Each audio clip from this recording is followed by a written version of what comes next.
Good evening ভাইডি বন্ডিরা, welcome back বাগেরহাটের বাগিনী blogs. তোমরা সকল কিরাম আছো ভাইডি বন্ডিরা? আশা করি সকলে ভালো আছো। আমি তোমাকে দিদি ভালো আছি। আমি আজকে আবারই তোমাকে সঙ্গে নতুন আর একটা ব্লগ নিয়ে হাজির হয়ে গেছি। আশা করি ব্লগটা তোমাকে ভালো লাগবে।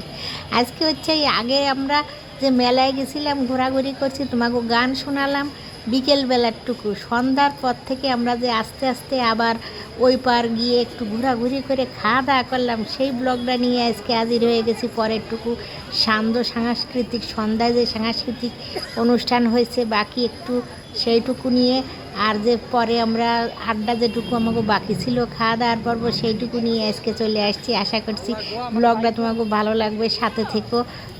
চলো, উপরে যে ব্রিজটা আছে এই ব্রিজের উপরে আমরা আরেকটু ছবি টবি তুলে তারপরে ব্রিজের উপর চলে যাচ্ছি। তাই সবখানেই হলো প্রচণ্ড, যত হচ্ছে সন্ধে ঘনায় আসছে, মানে আর কি রাত হচ্ছে, তত লোকজনের সমাগম বাড়ছে। এখন কেবল সন্ধ্যা লাগছে, তাইতে একেবারে লোকে লোকারণ্য হয়ে গেছে। যদিও একটু ঠান্ডা পড়েছে, একটু ঠান্ডা পড়লেও গ্রামের মতন তো আর অত ঠান্ডা না। যেটুকু ঠান্ডা আছে ঢাকায়, এটুকু ঠান্ডায় আরও চলে ফিরে আরও ঠিক, মানে গরমের থেকে ভালো লাগতেছে। প্রচণ্ড গরমে যেরকম হাঁসফাঁস করা লাগে, সেই রকমের গরম নেই। আবার যে প্রচণ্ড ঠান্ডায় কনকনে ঠান্ডা, বেরোনোই যাবে না, এই রকমের ঠান্ডাও ঢাকায় না। এই যেটুকু ঠান্ডা, এটুকু ঠান্ডায় চলতে ফিরতে আরও সুবিধা হচ্ছে। চলো লেকের ওপারটা তোমাকে একটু ঘুরে নিয়ে আসি।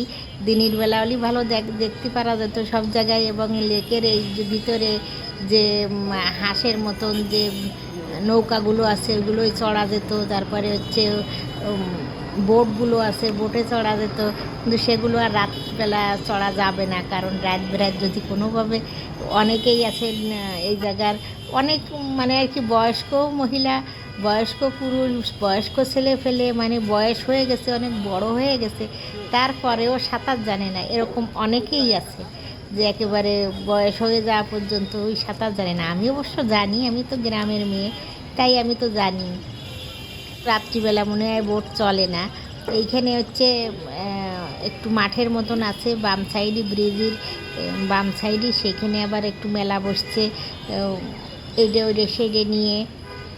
এক কথায় বলা চলে ধানমন্ডি লেকের এখানেও একটা পার্কের মতোই আর কি, ছোটোখাটো একটা পার্কের মতো করেই আর কি, সেইভাবেই এইখানে সব কিছু বাচ্চা কাচ্চাদের ওই খেলাধুলার জন্য জিনিসপত্রও আছে। এই যে ঘটি গরম, ছোটোবেলায় আমরা এই ঘটি গরম 2 টাকার কিনতাম। 2 টাকার ঘটি গরম কিনে দৌড় দিয়ে মার কাছ থেকে, বাবার কাছ থেকে 2 টাকা নিয়ে এই মেলায় চলে যেতাম। পুজোর মেলায়, গানের মেলায়, তারপরে যে মেলায় হোক, যে গান হোক, পাড়ায় আগে প্রচুর সাংস্কৃতিক জিনিস হতো, যেমন যাত্রা হতো, গাজির গান হতো, তারপরে কীর্তন হতো, তারপরে পুজোর মেলা হতো। সব মেলাতেই ঘটি গরম পাওয়া যেত। খুব আর কি পছন্দ করতাম। তাই এই জায়গায় লিফি দিদি আমাকে 3জনে ঘটি গরম নিচ্ছে, আমরা 3জনে খেয়ে দেখবো যে এই জায়গার ঘটি গরম কীরকম। এই পাশে আবার সাংস্কৃতিক সন্ধ্যার অনুষ্ঠান শুরু হয়ে গেছে, তা ওইখান থেকে তাড়াতাড়ি করে ঘুরে আমরা আবার এই পাশে চলে আসছি যে আর একটু সাংস্কৃতিক সন্ধ্যা তোমাকে শোনানোর জন্য, দেখানোর জন্য, বা আমরা নিজেরাও একটু দেখে শোনো সাংস্কৃতিক সন্ধ্যায় কী গান হচ্ছে। তোমরা অনেক ভিড়, এত ভিড় থেকে যে সামনে গিয়ে শিল্পীকে তোমাকে দেখাবো সেই উপায় আমার খুব মুশকিল হয়ে যাচ্ছে। ওই জন্য যেটুকু পারি সেটুকু চেষ্টা করতেছি, তোমরা উপভোগ করো, আমি একটু বক্তব্য করি।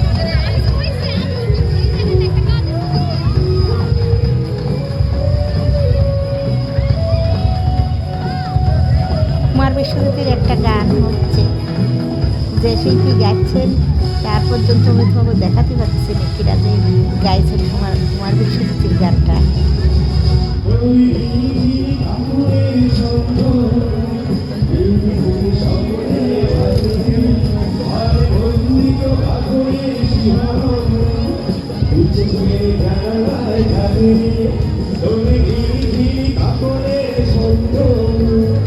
লোক দেখো, চারিদিকে লোক দেখো।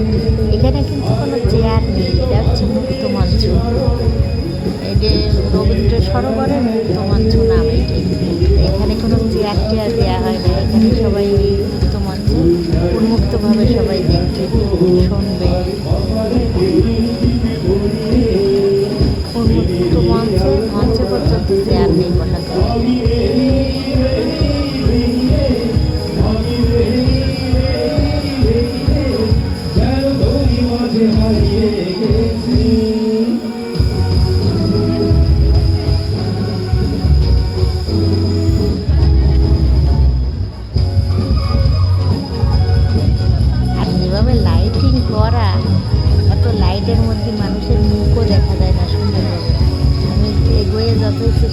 করছি যে মুখ দেখানোর তোমাকে, কিন্তু হচ্ছে না, লাইট ঝলসে যাচ্ছে, ঝিলি কেমন দিচ্ছে লাইটে, কোনো কিছু দেখা যাচ্ছে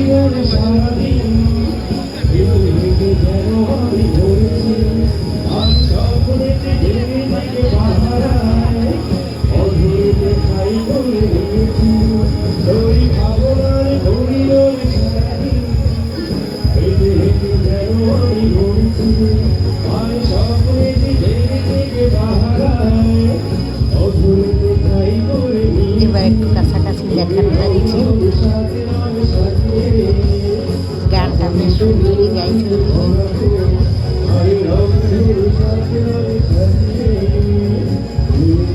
এবার আমরা একটু জায়গা থেকে ঘোরাঘুরি করে চলে যাব খাওয়া দাওয়ার পর।